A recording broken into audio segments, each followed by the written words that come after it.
Welcome, everybody, to the Scene Snobs Reviews, part of the Scene Snobs podcast, where you can watch it here on the Scene Snobs channel, or you can listen to it on all podcast platforms. Hopefully you are, because you're going to have a really good time with it. We've got 4 great movies lined up for you tonight. We're going to be talking about Flight Risk, Dark Match, Love Hurts, and Hard Eyes. We're going to have a really good time. And tonight, the Sturdo-Vision man from Horror with Sir Sturdy podcast. That's right, the man Sir Sturdy. I said the man too much. I feel like it lost all meaning. You know what I might do, Mick? With your idea from earlier with the Sturdo-Vision, if anything, it would be the channel, but keep the podcast the same. Oh, yeah. I meant that. Oh, well, then I would do that. I just meant everything. The rebrand of the channel. Yeah. No. This is what I was thinking so hard at it for so long. I'm like, but I love it. So the podcast will still, I'll do that. Or you could call, Sturdo-Vision podcast would probably have a really good ring to it for people who are maybe coming in. But I mean, if you're solely going for horror, mostly the horror base, stick with Horror with Sir Sturdy for sure. Oh, yeah. It's not bad. It's not a bad, but I just want because I like the whole sideshow of horror of Sturdo-Vision, where I do either the random movies, whatever it is, or games or whatever. I just kind of like that. And then Horror with Sir Sturdy is more so, I guess, trying to be the better films. That's how I really be doing the better, trying to gearing towards better movies with the Horror with Sir Sturdy portion of the podcast. Yeah, you're absolutely right with the Gracefield incident. If you're getting, well, I didn't pick that. Your stepdad did. Oh boy. Listen, guys, I know you're probably like, what reviews? We like a little banter before we start the podcast. Help us warm up. Yeah, absolutely. Get loose with it, because these movies, it's depending on how we depending on what order we talk about them, it's up and down, it's up, it's down and up. It's all over the place. I'll say that. I have an order. My order is always worst to best. Okay. Save the best for last, because they're always going to go longer. And then when I cut them into clips, it's just easier to cut them that way. And then but they was, the good ones always tend to go longer. So I before we get into it though, I want to big up Horror Sir Sturdy podcast. Go check it out. Sturdo-Vision is his other show, which we'll be doing tonight. And if you haven't guessed, which I'm sure you haven't, we'll be doing The Last Dragon over on Horror with Sir Sturdy Discord. We're going to be watching it over there. So come check it out at 10 p.m. with us. Ooh, excuse me. Yes. And then at midnight, we will be live discussing this amazing, amazing film. Yeah, I love it. Definitely a favorite of mine. One of my favorites of all time.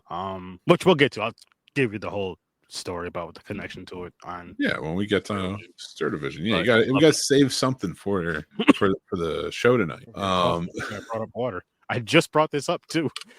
Jeez, you're not even ready for these reviews. You're not even ready to get crazy, man. I don't know what's happening. You're like me. You're going into hiding. I just need a little sippy sip from water. I'm gonna move the family to that basement in Parasite. Just live out my days. One in Dark Match. No. There's not many basements I want to be in other than mine, and I definitely don't want to be in the one from Dark Match, Black Phone, you know, R. Kelly's. No, I don't want to be R. Kelly's or Diddy's I certainly don't have my passport or shots. But you know what's funny though is deep cut. What I tend to do is when I'm watching these movies, and you can ask my wife this, any type of horror movie, I'm like, that would be a fun one to do a podcast in. And that's what I think. With Dark Match, that basement, yes, anywhere in there, as long as they're not loud, I would why not? Listen. It was a cool, I see the value of the set, for that movie. You know what? Let's just start reviewing. Might as well start with that. Might as well start with Dark Match then, which was not going to be first in my initial list. It would have been second. But yeah, let's start reviewing Dark Match, the new movie that just came out on Shudder, starring Chris Jericho. And as you guys know, I do my ratings out of 5. You get 5 mics, you're the best. If you get 1 mic, you're not the best. It's just, we're going to get to Sir Sturdy's rating for this in just a few, because he has a different rating scale, and I want you guys to hear about it. But yeah, I give it a 2.5 out of this. But I told you before we started with Dark Match that wrestling movies have a soft spot for me. You did. Automatically, they're going to get 2 points. Well, yeah. I don't live by that, but Continue. If it would be, it'd have to be a really bad wrestling movie to deduct even one of those points or half a point on that, because again, like just being a wrestling movie gets you those 2 points for me, because I don't know what it is. Like I don't watch wrestling every week religiously like do. I just kind of keep up, by reading what's going on for the most part and catching matches when I can. But I do like wrestling, and I've always liked the old territory days, the stories and stuff like that. This movie reminds me a lot of that. Takes place in 1988. I thought they got the look and the feel of like sort of like a rural vibe. Just with the production design and art direction and things like that. I thought it worked really well. I liked the base, sort of, I guess, the fortress. And just to let everybody know, this is a movie where a wrestling outfit, a small territory wrestling outfit, gets pulled into a dark match, and it turns out it's in a cult, and they each has to wrestle to the death because Satan needs his sacrifices, and Chris Jericho leads the way. Cool concept. Yeah. Really cool concept. Yeah.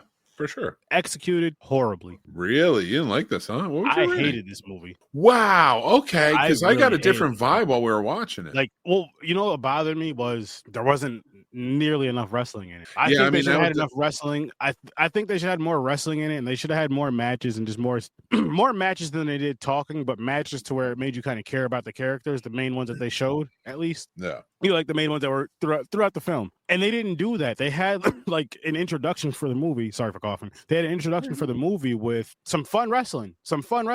And you wanted to see more of that. And then it went from that to, what was it, like 40 something minutes before we got more wrestling. And it still wasn't, it still wasn't all wrestling. It was back and forth between a bunch of talking, seeing a little wrestling, a bunch of talking, seeing a little wrestling. And with that said, talking about Sir Sturdy's rating scale, because of a film, I'm sorry to bring this movie up, plug your ears if you've heard this too many times, but because of the film Blood Lake, I changed my rating scale from a 1 to a 10 to a negative 10. Goes from a negative 10 to a positive 10. And with that said, this movie is a negative 5. I thought this movie was terrible.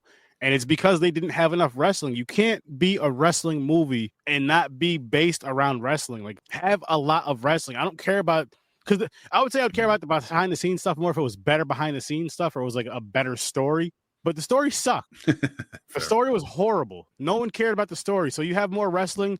Then that little story that you had, you can kind of just take out a lot of that dialogue, throw more wrestling in. I know I keep repeating myself, but no, what I'm getting at is then the little bit of story, you can kind of piece it together better because it's shorter, and those little parts where it's not matches, you can kind of piece it together and throw little things in there, throw little Easter eggs in there to show you that Chris Jericho is like the head guy and like the one you have to beat at the end or whatever, and then you have to fight the devil and all this other crazy shit. But they just like when the devil came, I forgot why he was there. I forgot about the sacrifice because I asked Mick, I was like, wait, what the hell's going on? Like, it was confusing. It was confusing. The look of the devil. That is some of the worst CGI. And this is where, okay, so I have a weird, I don't know if it's a conundrum or what, but I have like a weird thing, right? So this is what I mean when I say there's bad movies that have bad CGI, like Zombies, that works perfect for the film. It's fun, it's funny. Yeah. And then there's bad movies with bad CGI like this, to where it hurts the story and makes the story worse. This looked worse than the Alien from the movie we did the other night. The Granfield incident. Yeah, it didn't look that bad. It looked I know it didn't look that bad because it looked worse than that. It looked worse than that. All right. Listen. This looked like if that alien would have taken a dump. That's how this CGI looked in this movie. This movie was god awful. Chris Jericho, if this was on Stereo Vision, I would cuss you out, but I'm not going to do it over here. Yeah, but if I review this on Stereo Vision, I got you. So this was bad. All right. Here's what I'm going to argue. Only one person got branded. Only one person got branded. I feel like if you're going to brand somebody, he got branded for a reason. I feel like that branding should have meant more. I feel like that branding should have been like a curse. This movie. It did. Bad. Yes, it did. It was this. He was chosen for the spirit match because it was a grudge match against Chris Jericho, the leader character. The dude with the black hair? No, the white hair, like the. No, he didn't get branded. The dude with the black hair did. The dude that was driving the van, like towards the end. Oh, Oh, that's right. Well, then I guess that means that he was branded in the cult, and now he's got to do the matches. Because remember when he was with the two chicks and he got handcuffed to the bed? Yes, I got mixed up in the characters. That's how hard this movie is to pay attention to. And that symbol, which is kind of a cool symbol, don't get me. It's cool. It's okay. It's not great. I mean, it's okay. It works for an 80s wrestling style movie. Like if that's a wrestler's logo, cool. You know what I mean? It could be better, but it's not terrible. But what I'm getting at, though, they should have had more people, more of those things getting branded, and that's how it turns the people into like a curse, and that's what makes them be the wrestlers that kill. But no, they didn't do that. They didn't even tell you what made those wrestlers kill. It just kind of happened. And it's like, why leave that part of the story out? Why not show them getting brainwashed or getting branded or something to where it's just like, oh shit. And to the point to where maybe you think someone got it, but they didn't. It's not. Now, correct me if I'm wrong, Mick. Doing that, like adding that to the story is not expensive.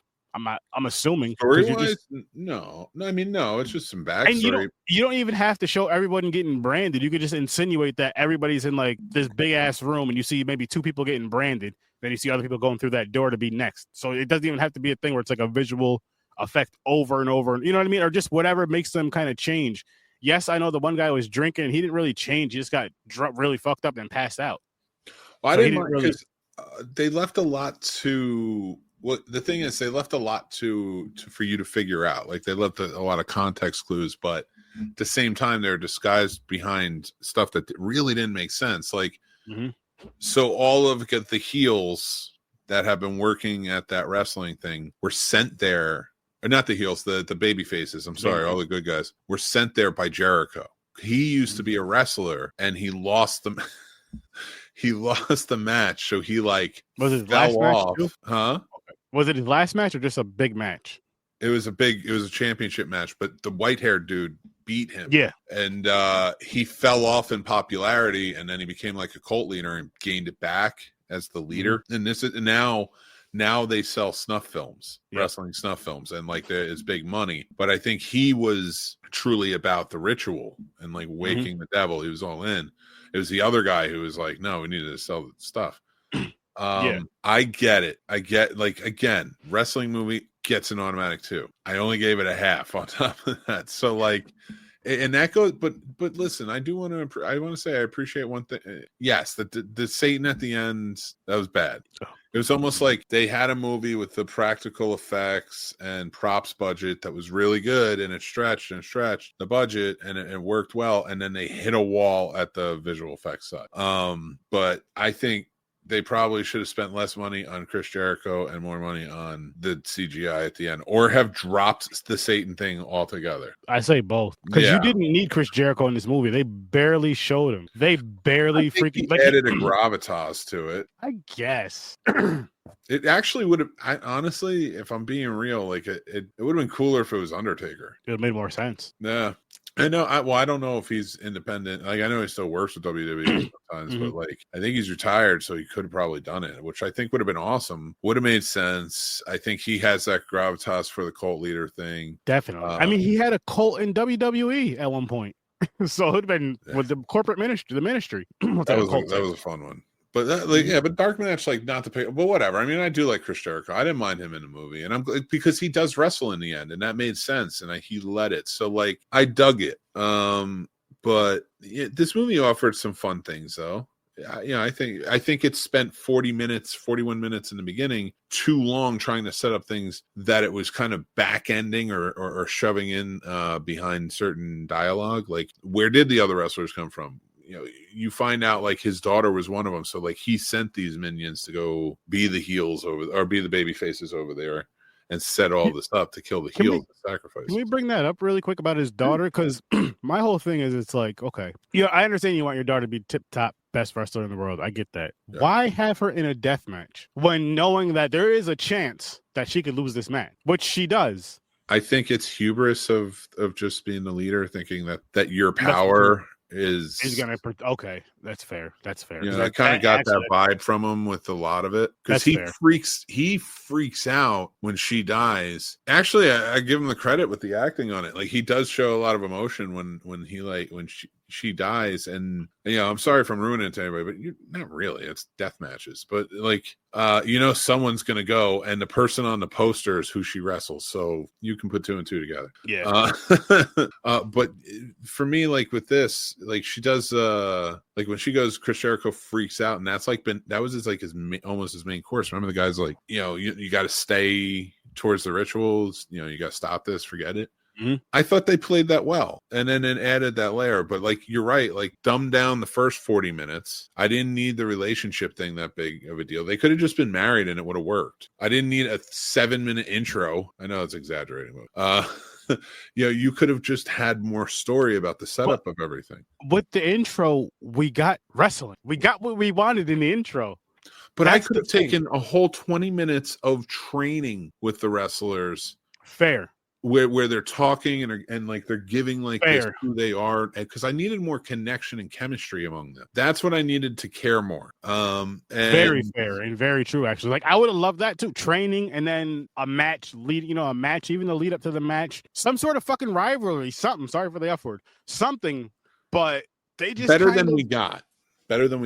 They were talking way too much, in my opinion, about nothing that was important to the story, that really made you care about the story or care about the characters too much, to where it was like, okay, the dialogue was super important. We got so much from it. Like I didn't get anything from it but boredom. Yeah, that's fair, because it was easy to get lost in. But again, everybody, I mean, it's up on Shudder. I say check it out. See for yourself. I gave it a -5, and I've given movies worse, like that movie Blood Lake. But I'll never tell you not to watch a movie, because I do feel that every movie that I've seen is important to. I mean, every movie in the world is important to watch at least once if you get the chance to. But I'll just say the ones that I watch or that I see this, that, and the third, because maybe save for later. Yeah, I'm not saying rush to watch it, but I mean, if it's a day where you're bored and you're like, I have nothing to watch, just throw it on. Or something better. Or here's a better one. If you're like, hey, I want to watch a bunch of horror wrestling movies, throw it on. It may be one of the better ones. It may not be. I don't know. That's fair. Yeah. I say check it out. Like I said, I gave it 2.5. I gave it a for yourself. It's not one you need to put on the front end and try and go figure out. We talk about other horror movies on here. Well, we talk about another horror movie on here that you should probably check out a lot faster. But yes. Thanks for checking this out as a clip or watching this live with us. We appreciate you. Or just watching later. Or listening, because this is a podcast too. All of those things with the Scene Snobs Reviews. We are on a hiatus, by the way, for the Scene Snobs podcast. We'll be back next month, and we hope you enjoy. He's bleaching his nipple hair. He's trying to get the right colors. I'm not doing that. I don't even know how you do that. Me neither. That's why it's taking you a while. You're one of those men that likes to study before you just do shit. Well, I mean, I can't even imagine a man that would know how to do that. Let's talk about Mark Wahlberg and Flight Risk. Mark Wahlberg is a man that knows how to dye some nipple hairs. At least chest hairs, if not nips. So Flight Risk. Yeah. The newest Mel Gibson movie, I think I was being a little bit generous with, because here's the thing, like I'll get into the plot in just a second, but like take all of the controversy aside and put it aside, the real life stuff that Mel Gibson did. He's a very talented film, and I've watched films from way worse people as filmmakers. Roman Polanski. So it's I can appreciate the art and the artist while separating the monstrosity. I don't respect or all that, but like I can appreciate the art, or at least in the name of love. Like I don't appreciate anything about Flight Risk. I will say this: it's the newest one from Mel Gibson, starring Mark Wahlberg, Topher Grace. I can't even remember her name, and I'm sorry, because she was probably the best part of this movie. And I just had to get this movie out of my mind. I didn't think Topher was bad in this movie. I kind of wish he had more of a real role, because I think he's a good actor. I really do. Yeah, he's not bad, but like I think he's at this level. Fair. Cheesy thriller, maybe a comedy here and there.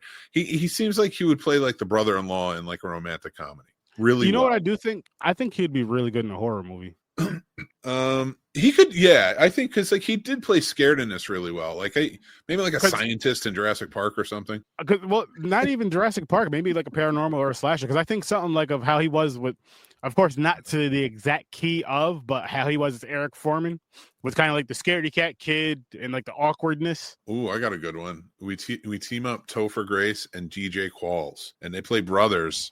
and it's almost kind of like those old Don Knotts horror movies where it's like the ghost of Mr. Pip or whatever, and we put him in a haunted house and they have to stay there overnight to make $1 million or what. Well, I mean, that would like those two. That would him be in funny. there with what is his name? Who's the dude who's always dying in horror movies, but he doesn't die this time? In this movie? No. I'm saying who's the dude who always dies in horror movies? Match him up with Topher Grace instead. Is what I'm saying. I don't know. Justin Long.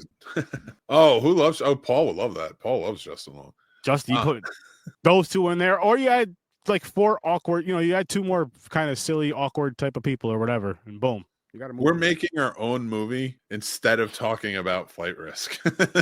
Listen, Mark Wahlberg, you're a good actor. You're not great. You're good. Loved you in Fear. I'm not gonna lie. I thought that was awesome. That was like 30 years ago, dude. We got to give it up. Like, cause like, well, no. I enjoyed him in Ted 1 and 2. I thought Ted 1 and 2 were hilarious. Don't get me wrong. Well, yeah, no. And listen, he has a wheelhouse, and I dig it. It is not this. No. And here's the thing, and it's funny you mentioned Fear. Because he played a like kind of a crazy killer in that, right? Who just kind of says weird things and is like really weird. That's what he plays here, and I feel like this was Mark Wahlberg off the leash.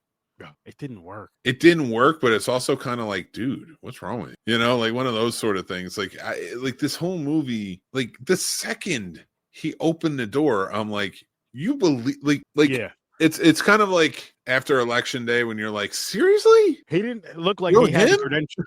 He didn't have he didn't look visibly like he had the credentials to be the pilot for that job, for that task. And like for me, if I opened the door, he didn't look like he had the credentials to drive to that airport. That too. I would looked at him like, nah, I'll wait. And it's and like, please, anybody who's like, it's not that like there was any sort of type of way he was talking or type of way it was, but it's because it wasn't recognizable. He wasn't playing like a redneck hick or anything. He wasn't playing an intellectual in any way. He was just trying to play what he perceived as crazy. And here's what boggles my mind is Mel Gibson is a great director. He gets great performances out of all the movies he's done. You can love him, like him, and I'm talking about the movies now, but you can love him or like him, but like arguably there's some like Passion of the Christ, Braveheart, The Patriot, Two Girls, One Cup, Hacksaw Ridge, right? Apocalypto, like those are his movies. And then Flight Risk, this is a blemish. This movie here feels like it was rushed. It feels like an action movie. Like, listen, let's get an action movie out there. We have this movie together. I feel like they seen when what's the movie that came out last year, the end of last year, the one that we all like, the action movie. Carry on. I feel like they seen that dropping and they just rushed and dropped this. Oh no, I think this was done. I think this was supposed to come out last October. Oh well, they should have scrapped it because this is bad.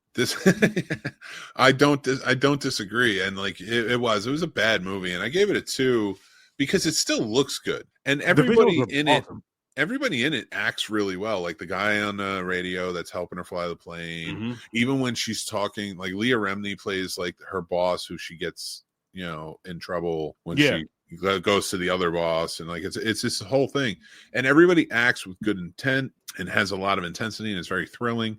It's only Mark Wahlberg that makes this movie in terms of characters, because there are things about the plot and stuff like that are tough too, but it looks good. It's very beautiful. It's a quintessential Mel Gibson beauty shots all over the place. The intensity is there, but again, it's almost like when you have a brilliant villain or killer in a movie, and like it's just the camera's fixed on them, and like they're building like Robert Mitchum in Night of the Hunt or stuff like that, where when the camera's fixed on this killer, you see the intensity in them because they're good actors. Well, when they did that with Mark Wahlberg in this, that's not what we got. That wasn't what happened. Like you're saying, this movie was visually, it was awesome, but everything else, the acting was good too, which is crazy because it was visually beautiful. The acting was great, was good. I'll say it wasn't great, it was good. Even Mark, for what he was doing, he portrayed it well, but it didn't make sense. It was weird. The script was garbage. And then I feel like when you're shooting a film to where I feel like the script is probably more important than any type of film. Hear me out really quick. Okay. To where I'll say 95% of the movies is in one thing, is in the airplane, right? Yeah. You need to have a really, really, really good script. I'm not saying you don't need to have a really, really good script in a theme to where, not a theme, but to a film where it's like, okay, we're here for 20 minutes in this house. Then we're here on the plane for 2 minutes. Now we're here. You know what I mean? Where you're moving around. But when you're in one spot, you need something that's really gonna grab you, like a really, really good freaking story and something that's like deep and impactful. Because if it's what this was, you get bored. Like, yeah, they have the conversation, they have the few fight things, this, that, and the third. But it still didn't make you be like really like locked in. Like, oh my goodness, I gotta tell somebody about this movie. Like, I gotta tell somebody they need to watch. Like when I watch Carry On, I'm like, this right here is an action movie. Not only is this an action movie, it has a fun thing, it has a good time. There's some unbelievable things that happens, but every action movie does that. And it's like I'm locked in. Not only am I locked in, I would watch this again. I really had a good time with this movie. Flight Risk is like, I'm glad I watched it. I'll say that I watched it. I'm not even gonna say I'm glad I watched it. I'll say I watched it. It's a cool title. That's probably the best thing about this movie is the title. Yeah, it's just like I probably will never watch this again, which is funny again because I will probably watch all of Mel Gibson's other movies at some point again. But not just this one is. Like, I hope he like looks back at, you know how like not Thor, what's his name? Who played Thor? Chris Hemsworth. You know how like he looks back at like Thor: Love and Thunder, which I enjoyed, but he looks back and he's like, it's just too silly. I didn't take it seriously enough. Blah blah blah. I wish we'd go back and I would change things. And he's like, I hope I get another chance to do another one. I hope Mel Gibson looks back at this and is like, yeah, I don't know, I wasn't thinking straight on that one. It was just like a bro moment where they were just listening to each other and feeding off each other. And he goes back and makes another epic sweeping movie because I'm down for that. So do you want to say makes a better action film then, or just a better movie in general? You mean? Anything. I heard he might do Lethal Weapon 5 because Richard Donner died. I'd be down for that. I'll say this: 2 things. One, I gave Flight Risk a 2 for my rating scale from a -10 to a +10. Nice. I thought about it because if we were going by years, I would have given it a 1. But I'm like, you know what? It's a 2. Yeah. And then if he does that movie, he needs to knock it out the park. He would. I think he would because he was one of the driving forces in its success, and Danny Glover's his best friend in real life. So fair, like they want to do it together. Like my thing is they're so old. Like, what are you going to do with it? But I feel like they could transition into something interesting because he is a great storyteller too. And that's the thing about Flight Risk. And to kind of tie it back, he didn't write Flight Risk. So like. Which is surprising to me. I wonder if he read it because I feel like Mel Gibson would know what works and doesn't in a movie. I don't know if they like, hey, this is a script. Let's do this together. And, Mel Gibson's like, I'm not making an epic with Mark Wahlberg. I'm making Flight Risk with Mark Wahlberg. And the thing with Mark Wahlberg, I feel like I don't think he's a great actor. I feel like he's like in that middle of the row kind of thing. Which isn't a bad thing at all. No, but it's all right. He like when he hits, it's a movie like Ted. I don't know what else. I can't think. I mean, I like them in the movies with Will Ferrell. I thought those were funny. Yeah, listen, he's good. Comedy is a good wheelhouse for him. He does well in comedy. I didn't even mind when he was in like the David O. Russell movies, so which is still comedy based, but like he has certain wheelhouses when he's in them. Indy is one. He does well, and he flexes a good muscle. But then he gets into these action movies, and it's like they're all carbon copies of each other, and they're all on the streaming sites now. And he's come on, man. I feel like he should stick away from action. If he does action, he should do action comedy. Yeah, I would dig some more action comedy from him. But this was a duo that just didn't work for me with Flight Risk. I don't even. Yeah. So that's our review of Flight Risk. We each gave it a 2 based on Sturdy scale from 10 to -10. He is a harsh critic. And then I gave it a 2 out of 5. I think one of those points is an automatic, like it's a Mel Gibson movie. I don't know what it is for my affinity for Mel Gibson, but like I'll similar watch to the wrestling thing, you give that an automatic 2 points just because it's wrestling. There are certain things in Hollywood, like Scarlett Johansson. She's another actor. I love Scarlett Johansson, Nick Cage, Jamie Foxx. Each one of them, I know. Eddie Murphy, I always appreciate him in movies. And like, say what you will, I like him in his movies. Eddie Murphy movies may be bad. Not all of them, but like some of his movies may be bad, like Pluto Nash and I like Norbit. Say whatever you will. I like that. Me movie. Too. That movie is good. You know what? I've always found, I realize I'm saying this and it's like very controversial probably for some other white people, but white people don't understand Norbit and that's why they don't like it. And I think that Pluto Nash is sort of the same way. I've never seen that. I want to watch that. That'd be interesting. I think, dude, we should watch that for a plot roast. Or a plot roast now. But yeah, that's what I think. Like, I'm not saying all, of course. I'm not gonna be that guy, but like, I'm just and say like only me. Like, no, I mean, but you know what I mean. Who understands it? And that's why, like, a lot of Eddie Murphy's movies, Disney movies, just notwithstanding, but he was still good in them. Yeah. So I will give a point when I review his movies, and they've been getting better and better. Coming to America Part 2, that's different. What did you think about what the hell is the one? Dr. Dolittle movies.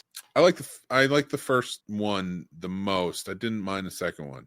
Okay. I didn't go past that. I think the daughter took over. Nutty Professor? First one is a classic. It was so funny. Second one wasn't. I don't remember. Like, I don't remember it that well, but I don't remember it being bad. But I remember the first one way better. Yeah. Classic. I love that we're talking about Eddie Murphy movies during Flight Risk. We still have 2 more movies to review. Let's jump over and review the next movie, and we're going to be talking about this for Valentine's Day, and that is Love Hurts. I gave it a 3.5 out of 5. So automatic points. Stunt movies get an automatic point. Like stunt movies like this, John Wick, like the really good one, 87 North. Anything by 87 North, like gets a point at least in my review, because their stunts are going to be top notch. Mm-hmm. And this right now is a trend of action movies that are coming out where it's not like this muscle bound crazy hero type. It's a completely capable hero with a soft side. You know, like they're trying to be something more than what they're usually at. Like, so in this, Kyu Kwan leads the pack in a beautiful way as an ex-gangster who has left the world behind and is now trying to become a wholesome type of individual who is a realtor.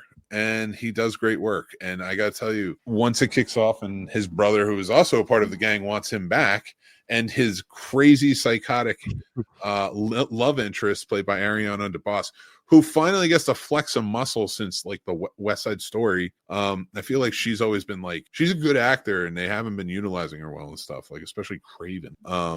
She gets to flex some muscle in this. There's a really great cast surrounding it. Marshawn Lynch needs to be in more movies. He's funny as hell.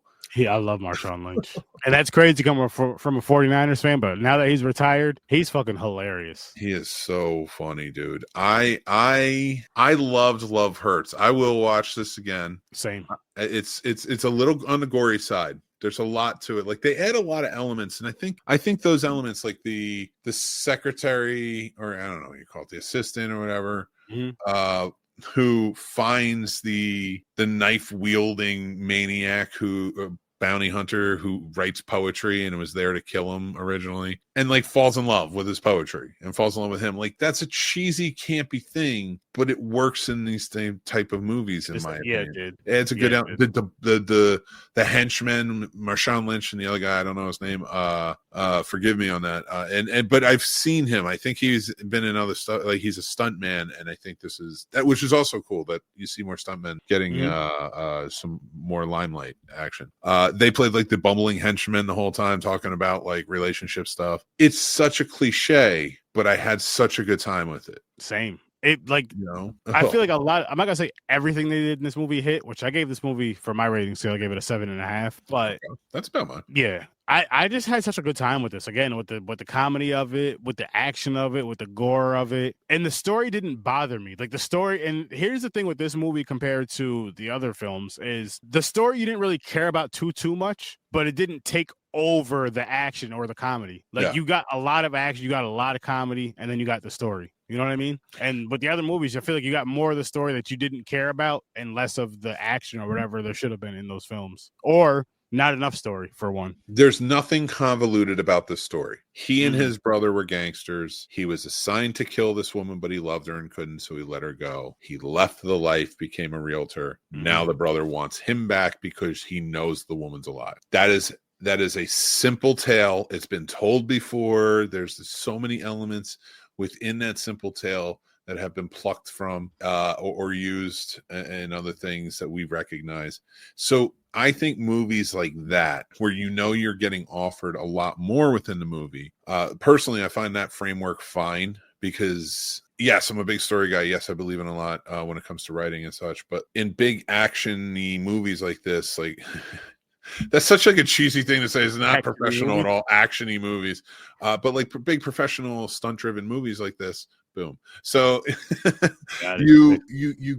you're going to get a lot that you need to focus on anyway. So you can't have too complex of a story. The Jason Bourne films are not complex stories. You know, most of those spy thrillers, it's like, no, that's the bad guy. This is the good guy. She's working for him.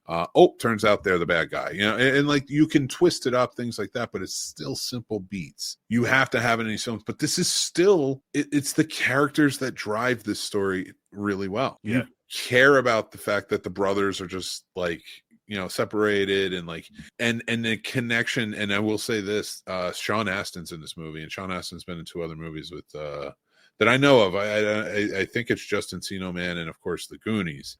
But when they were sitting as older men, one having won an Academy Award, another one being a really accomplished actor and star, sitting together, these 2 kids you remember from the Goonies being pals, and they're having a heartwarming brotherly moment with each other.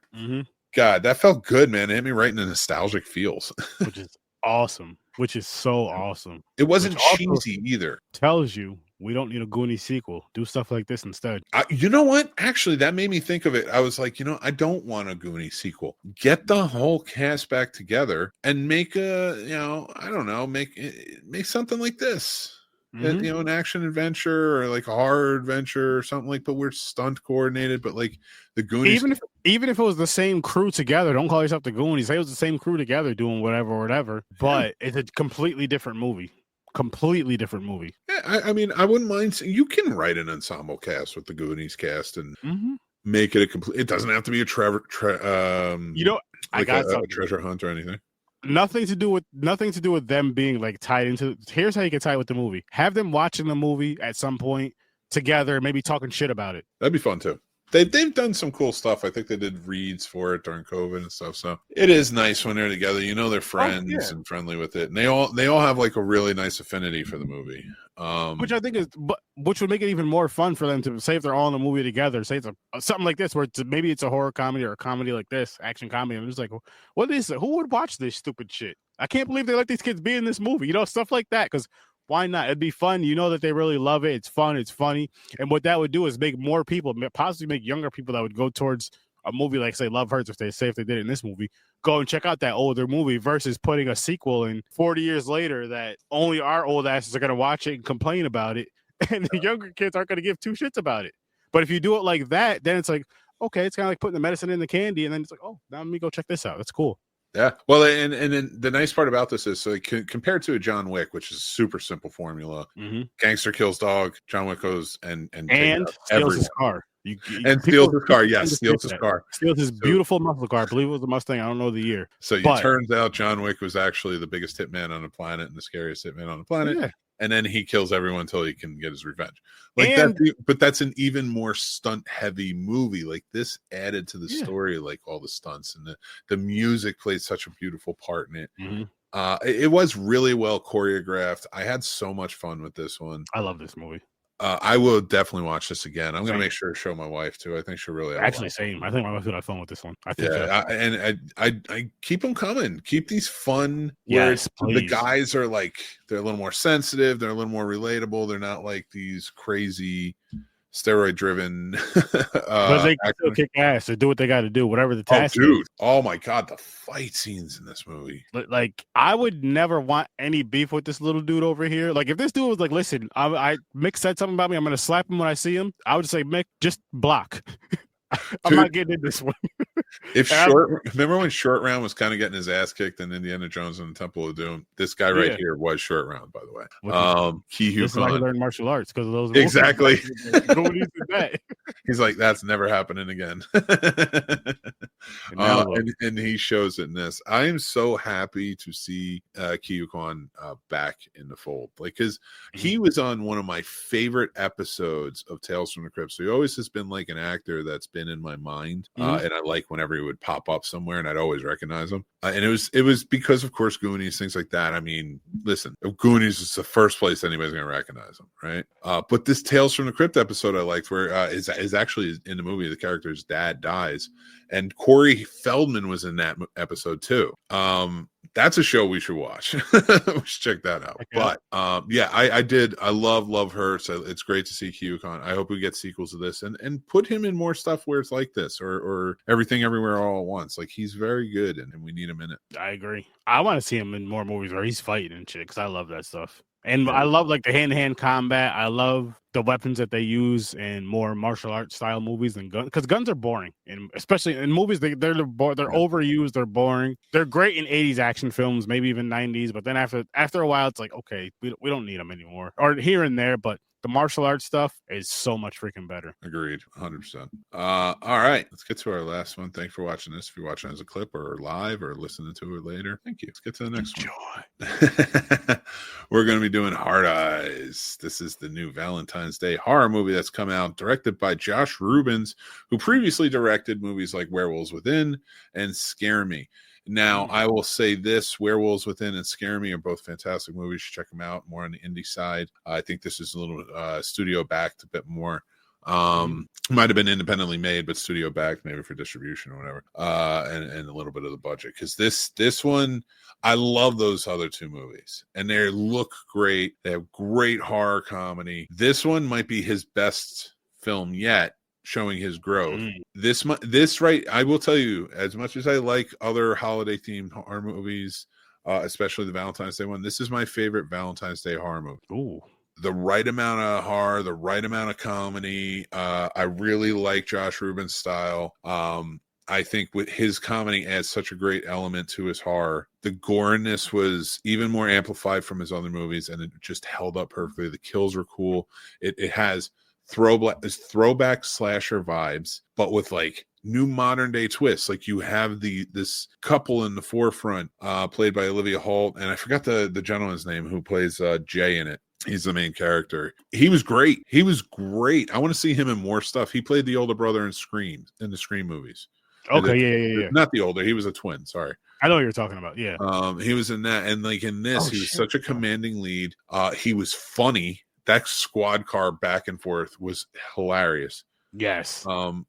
They were great together. Their chemistry was, I almost want them to do more of these. Like, if they keep this on, do it like Sydney and Gail and all them from Scream. Keep them in it.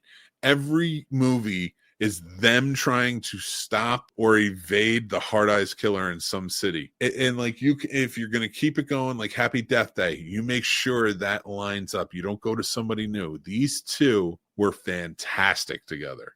I agree with that. Like, if they do make this a franchise or keep it going, because you wanted some continuity with it, I say definitely keep these two in it, because it kind of it gives the whole, like you said, with the Scream thing, but it also gives the effect of like why we keep coming back, or why the Hard Eyes killer keeps coming back, because it's been defeated and we want to defeat this, whatever the case may be. Throw that together however you guys want to, but yeah. I agree. Keep these two together with the chemistry and everything. And they have the names. I'm not, no disrespect, but they don't have those big names where it's like it's going to be super expensive by movie 2, maybe movie 3 or movie 4, maybe, but you know what I mean? Movie I 2, can see their stars on the rise, especially if this does really well. And Scream 7 for him, but right? No, because I don't think he's in the next one. I think it's just pivoting over to Sydney. And then shit, this would be the perfect freaking pivot for him. This would be the perfect thing if they did that. It would be perfect. You got two young, I'll say attractive potential stars that have great chemistry on screen, and it's a horror comedy, so you can and you guys did the horror very well in this movie. So if you keep the horror well, keep the horror fun, keep the kills cool, keep the kills fun, but keep the comedy in it, you could do a lot with this. Yeah, I mean, now there is a cast of quirky characters in this, and one of the movies I would equate this to is Thanksgiving by Eli Roth. Okay. Which is another one I rated high and I had a lot of fun with. And in my opinion, slasher films have been on a decline for many years. They're either just very callback to the 80s, what they were in the 80s or the 90s, or even going back to the 70s a bit, but or they are a direct nostalgia hit, and it just doesn't work anymore. I think people want slashers to reflect them, and that's why I think like Scream 5 worked, and then Scream 6, and then Scream 7's kind of coming back, is they revitalized who that slasher was in that genre. This movie and Thanksgiving, and there's like, I think Founders Day was one, like another one, like they're movies that are doing it right. They're adding a right amount of comedy to it. There's a good one that came out on Netflix too. It was about, I think they were in a high school. I think they were in a school too. I can't remember the name of it, but it came out a few years ago. These are really taking slashers in a new direction that I'm really appreciating, and I kind of hope it keeps going where it's a little more. Stream was another one too. Yeah, that was good. That was fun. I had a really good time with Stream. But like, whereas like Terrifier to me is like a callback to the 80s and like, but trying to go way more over the top and violent with it. Stream is a little, it's more in the now, I guess. And okay. the amount of like Stream has its issues, and you can go read my review on that or check out my old video on that. But I really liked it, and it's such a cool concept. I think it fits this mold because it does have comedy in it, elements, stuff like that, and I think it fits this mold I'm talking about. But Thanksgiving and now this, I think, did it best. The cast is campy. We have two cops that are named Hobbs and Shaw, which is because Jordana Brewster's in it. She plays one of them. Like, it's an interesting, like, tongue-in-cheek joke that they threw in there I know they threw in there as comedians to make fun of probably The Rock or just that like kind of dissent. Yeah. That happened between the Fast and Furious, and she was in it. Because they were like, she's like Hobbs and Shaw, like the movie, and they just look at each other, and it's her and Devin Sawa, and they're like, never heard of it. That had to be tongue in cheek. Devin Sawa was a little over the top, but I always like seeing him in a movie. Comfort, because like I always used to get called Devin Sawa as a kid. See? And now I'm nowhere near as good looking as Devin Sawa. He went to better looking, and my face expanded is what happened. Rubbing out more. That's all. You're not in Ohio. No, but I did. I really enjoyed Hard Eyes. The design of the killer, the mask, and everything, very cool, practical, and how it lights up. I loved that. Yep. I freaking love that, and it was in red, my favorite color. So I'm like, this is a win-win. I want that mask. Oh, that's a cool mask. This movie needs to stick around. I want to see more of the Hard Eyes killer. I do too. And this is the type of thing where I feel you got to make. You can. I'm not saying you have to, but you should make franchises. I'll say you should. And you can make franchises out of. Not every type of horror film can be a franchise. A lot can, but I feel like and maybe a slasher is a cheat code. Where do you have like an interesting type of theme with it, like a holiday horror theme? And it works because this could be make it an anthology thing. Where it's, of course, not the same Hard Eyes person or whatever, but again, similar to Scream, where it's in different locations, whatever the case may be, and it's the same two main people, and you just got a bunch of other people that they meet throughout the film. They hear about the story. Eventually, maybe even, if not part 2, definitely part 3. They hear about the Hard Eyes story. They hear about these two characters, and you kind of go from there with it. Yeah, I mean, if you can make multiple sequels of Smile, which again, I love Smile too, and I did like the first one. I gotta see that still. Smile 2. But if you can keep making sequels to that, you can make sequels to Hard Eyes and make it fun and keep these characters around for a while. I don't think it should be new couples. These two are a good face for this type of franchise. I agree. And it doesn't have to be a long franchise. It doesn't have to be 7-8 movies. You could do it in like 4 to 5. Yeah.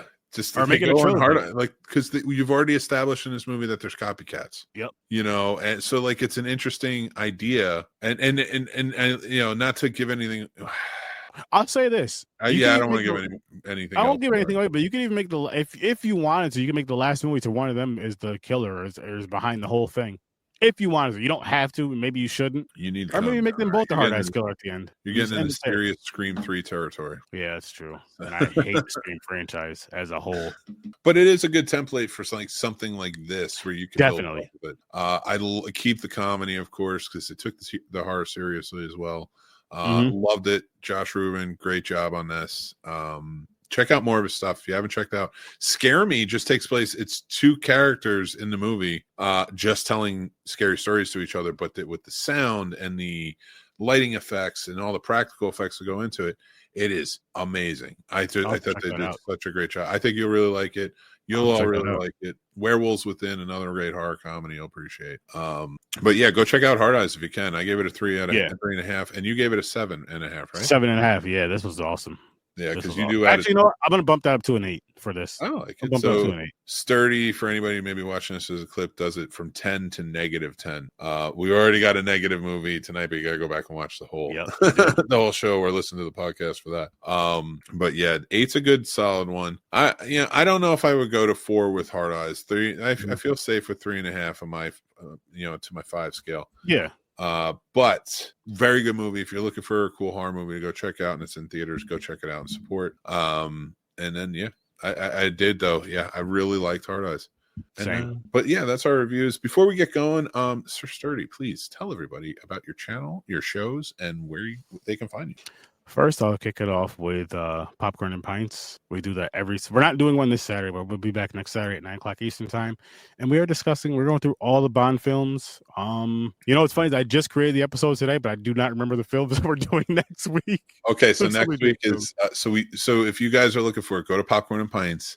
So far we've done 3 episodes. We've done Dr. No and From Russia with Love was episode 1. Mm-hmm. Episode 2 was of course the next 2, Goldfinger and Thunderball. We just did episode 3 a couple of weeks ago. We had a break. We have a break this week, so it was last Saturday. Episode 3 we covered I'm sorry, you only live twice, and On Her Majesty's Secret Service. I'm doing this all by memory. Yes. And then the next movies we're doing, which I am very excited for, we're leaving the Connery. We're watching his last movie with Diamonds Are Forever. Mm-hmm. And then we're going into the Roger Moore with Live and Let Die, which is up there on my ranking.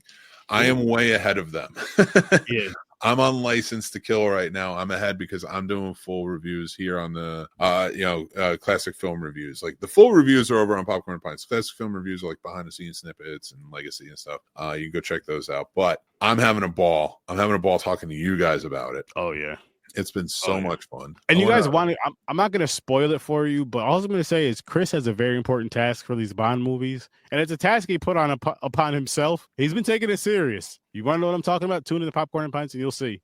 I will tell you, I had never seen the Timothy Dalton one, so I'm on License to Kill. I had to stop it earlier because I was watching with my son and he had to do something. I will say this. Yes, I agree with you. Mm-hmm. And when you get to the Dalton ones, you'll be very surprised. That's just great. So I can't wait. I'm not gonna say anything else. But like we are having a great time. Let's see what everybody's saying in the comments. Yep. But yeah, go check them out on Horror Research 30, which is linked down below. Yes, Horror Research 30 every Thursday, 8 o'clock Eastern time. And we're also doing a Sturdo Vision tonight. Under that same umbrella, we're going to be discussing The Last Dragon, which you're going to get all of our love and gushing over that movie at midnight over on the Horror Research 30 channel. But all I'm going to say is, if you want the glow, you need to watch the movie and then tune into the live. That's the only way you're going to get it. Right. Got my shirt on and everything. I'm ready to do this. I love this movie. It's in my top 10 movies of all time. And I feel like most people from our era, I'll say even a little bit older, our age range, love this film. You either love it or you don't know about it. I don't even think there's a hate. I'm sure there's plenty of hate somewhere, but we don't count. We don't count those. For this movie alone, we don't count those people. They just don't exist. So you either love it or you don't know this movie exists. And if you don't know this movie exists, you need to see The Last Dragon because it is. I mean, the soundtrack alone. Oh my God! Oh, he is the last. Oh my God! I can't do it. I love it. I love it so much. Barry Gordy produced this, so it's even more amazing. So you guys should check it out. We are going to be in the Horror Research 30 Discord. Yes. We'll be kind of talking along with it, and there's a chat function if you just want to join in there. But we will be watching The Last Dragon, having a fun time watching tonight. Having a great time. So please tune in for that. And again, Horror Research 30 every Thursday at 8 o'clock Eastern time. Found footage month for February, and actually next Thursday we're going to be discussing Butterfly Kisses, and in 2 weeks Ghost Watch. So Ghost Watch. How do we not call it Found Footage February? Found Footage February. That's what it is. Triple F. Found Footage February. Oh, well, I've been late to the party. Let's see what everybody in the comments is saying. James, what's going on, man? James MCD Reviews. Go check out his reviews over on his channel. He's pretty cool. And he does some really cool stop motion stuff. I saw Love Hurts and Hard Eyes back to back. While I enjoyed Hard Eyes more, I had a lot of fun with Love Hurts. Yeah, same. I'm so happy Kiyu Kwan is getting more roles. He is. I agree. And he has an Oscar, which is so wonderful. 1,000%. I love it. And Wilkie's Movies and What's Music. good, Go Wilkie? check them out. Hey guys. Hey Wilkie. Thank you so much. And I want to go check out Hard Eyes. It's Highly a recommend it. horror film. I highly recommend it. And I don't know your situation, but I'll say if you have a significant other, go see it with a significant other. If not, go see it with some friends. This is one of those type of films. Yeah. Hard Eyes is a good time. Hard Eyes is a really, really, really good time. And guys, as you know, if anybody's listening or watching this is we're taking a break from the Scene Snobs podcast. This is the Scene Snobs Reviews, which is part of the podcast. You can listen to this on all podcast platforms, wherever you find the Scene Snob. And we're taking a break. We'll come back next month, but we're going to be doing these as we go on because I am still watching these movies, still reviewing them. You can follow me on Letterboxd.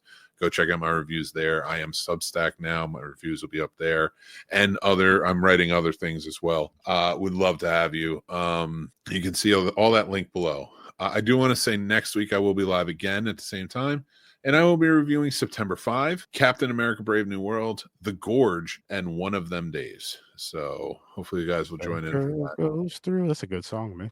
Now before we get going, do you have anything you want to say, Sturdy?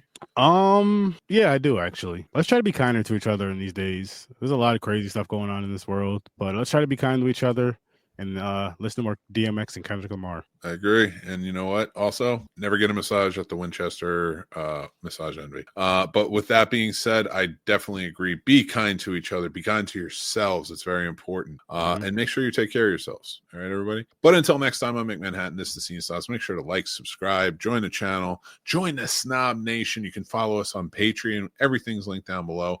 Our Patreon has free tier, has paid tiers if you want to support the channel. We appreciate it. We're doing a giveaway right now of the Beetlejuice popcorn bucket. We have it posted up so you can go see pictures of it and stuff like that. We cannot wait. And if you're part of that, you'll get our news, you get our links, stuff like that. We'd love to have. Until next time, though, I am Mick Manhattan. Make sure you take care, like I said, and I will talk to you later.